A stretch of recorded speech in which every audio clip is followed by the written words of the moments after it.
est-ce qu'il décryptait le réel? Bon, ça, parce que je crois que c'est l'intitulé de... Oui, je pense qu'en manipulant les extrêmes, les fantasmes, jusqu'à une certaine limite, oui, on peut plus facilement décrypter le réel, entre guillemets, c'est-à-dire aussi l'illusion, en fait, que en restant dans un cadre justement très délimité, très stabilisé, avec des repères et des fondamentaux très cadrés. Donc oui, enfin, moi j'ai connu la SF à cette époque-là, donc j'ai libré tous ces auteurs. Je pense que ça se ressent dans ce que j'écris aujourd'hui. Si j'écris de la SF, c'est pour pouvoir justement ne m'imposer aucune limite. Donc délirer en fait. Mais délirer dans un sens, bon, pas je vais écrire n'importe quoi, avec une certaine structure, mais aucune limite, aucune contrainte. Est-ce qu'il faut remonter jusqu'à, je sais pas, jusqu'à par exemple Lovecraft, qui délirait pas mal aussi? Oui, Lovecraft est un auteur totalement délirant, oui. Un auteur très intéressant. Oui, en plus, c'est un grand ancien. C'est un grand ancien. C'est un grand ancien, oui, pardon. Je l'ai raté, c'est Jean-Laurent. C'est intéressant ce que dit Jacques Bardory. Je pense qu'aujourd'hui, on délire moins en SF qu'on l'a fait à une époque.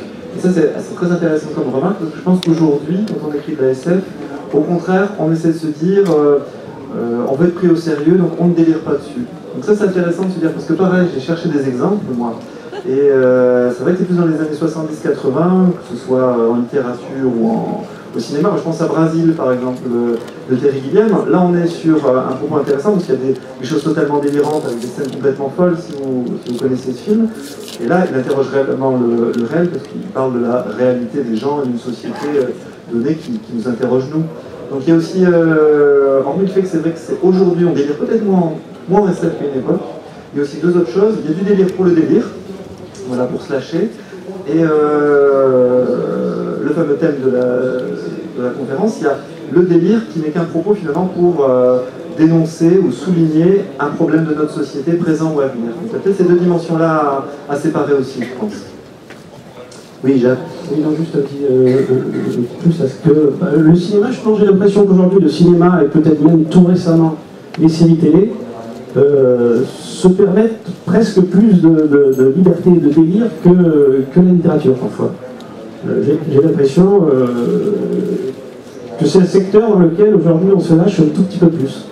Alors pourquoi? Peut-être parce qu'on est à l'ère de l'image, j'en sais rien, mais en tout cas ça foisonne un petit peu plus, me semble-t-il, quoi. Je pense aussi qu'il y a l'accumulation de connaissances scientifiques. Dans les années 60-70, on pouvait délirer. On avait encore des champs, on a toujours des champs très importants de découverte, mais maintenant il y a des choses qui sont bien définies. On pense savoir certaines choses, on pense, parce que dans les sciences, on est sans arrêt en train de tout remettre en question. Mais en tant que moi, par exemple, j'ai commencé par le fantastique alors que j'ai une formation scientifique assez poussée, parce que je ne me sentais pas d'aller me confronter à la science-fiction, de peur d'être emprisonné par tout ce que je fais. Ah oui, d'accord, oui, c'est une... Alors dans le fantastique, on est complètement libre. Le réalisme scientifique, on peut mettre de côté. Qu'est-ce qui a permis de dépasser l'appel en question, alors, finalement? Les univers virtuels. Ah oui, d'accord. Donc, une sorte de délire. Voilà, ouais. D'accord. Johan. Moi, je vais parler un petit peu pour le domaine que je connais mieux, c'est-à-dire la bande dessinée. J'allais en parler. Parce qu'on parle de cinéma et qui se permet en effet, peut-être dans certaines expressions actuelles, d'aller loin sur des choses, mais le cinéma demande beaucoup de moyens, c'est très lent à mettre en place, etc. Même si maintenant on a quand même un afflux je pense à des séries, par exemple des séries télé, des films, des choses comme ça, bien entendu. Mais pour le coup, je pense forcément à la bande dessinée, puisque c'est bien avant ça la manière la plus économique de créer des univers, de créer du délire et de parler aussi du réel à travers ce média. Je parle là de domaine pictural, hein.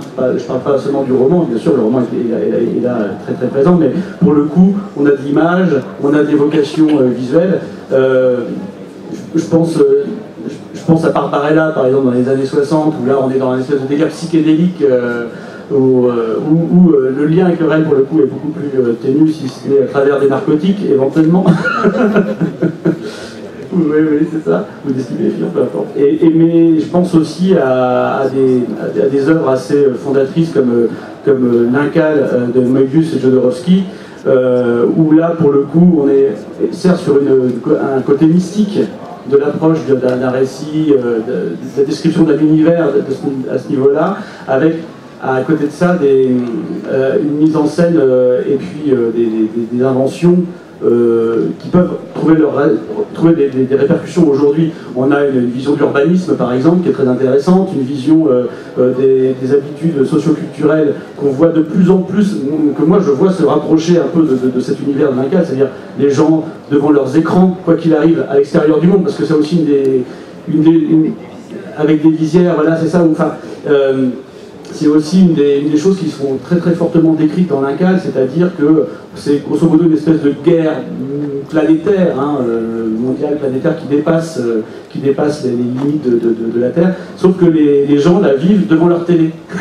Et ça me semble avoir beaucoup de répercussions sur ce qu'on vit à l'heure actuelle. Mais à l'époque, quand on lisait, c'était encore du délire. On ne pouvait pas imaginer que les gens puissent être à ce point esclaves ou connectés en permanence.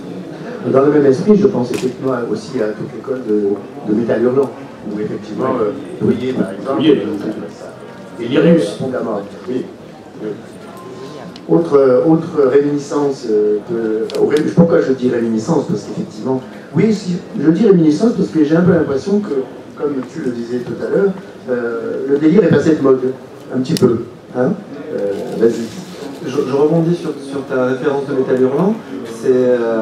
C'est drôle parce que par exemple, il y a une série Métal Hurlant qui est ressortie il y a 2-3 ans, il y a une deuxième saison je crois qui est parue, donc quand on fait une série un peu délirante, c'est vrai si vous avez l'occasion de voir la série Métal Hurlant, on est vraiment sur des approches, des visuels et des scénarios, aujourd'hui on ne traiterait plus comme ça. C'est rétro. Hein, c'est rétro, c'est complètement rétro, mais c'est totalement délirant, et ça parle réellement, du coup ça interroge certaines choses sur nous, sur nos problématiques.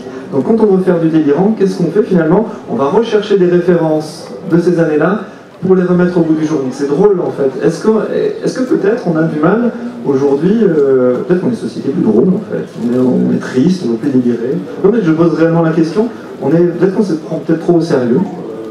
Je ne sais pas, peut-être qu'on pourrait aussi se faire la même réflexion qu'à propos de la science-fiction en général, c'est se dire que le monde dans lequel on vit change très vite.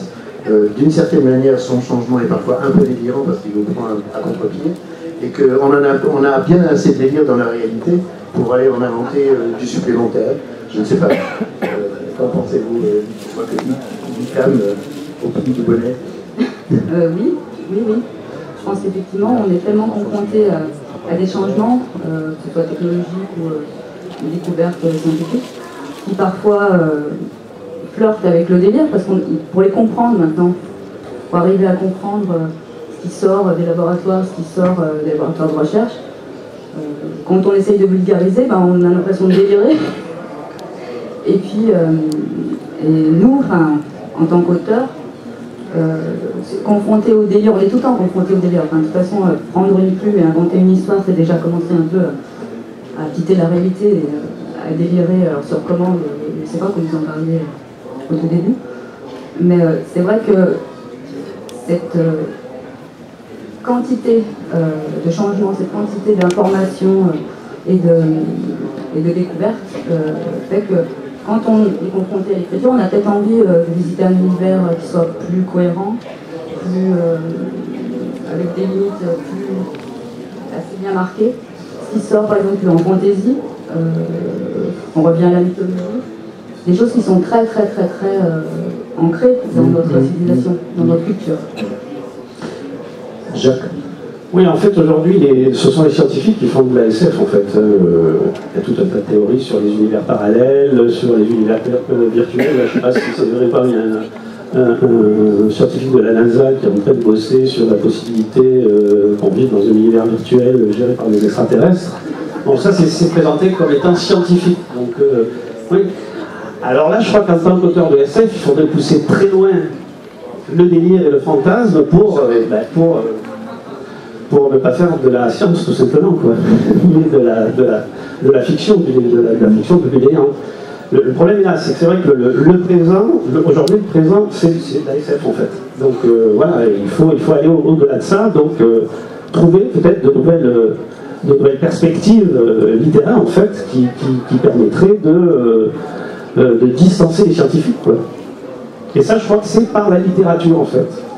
Je crois parce qu'on parle de science-fiction et là on est dans le contenu, mais il y a aussi la partie littéraire, et là je crois que c'est peut-être là qu'il y aurait quelque chose à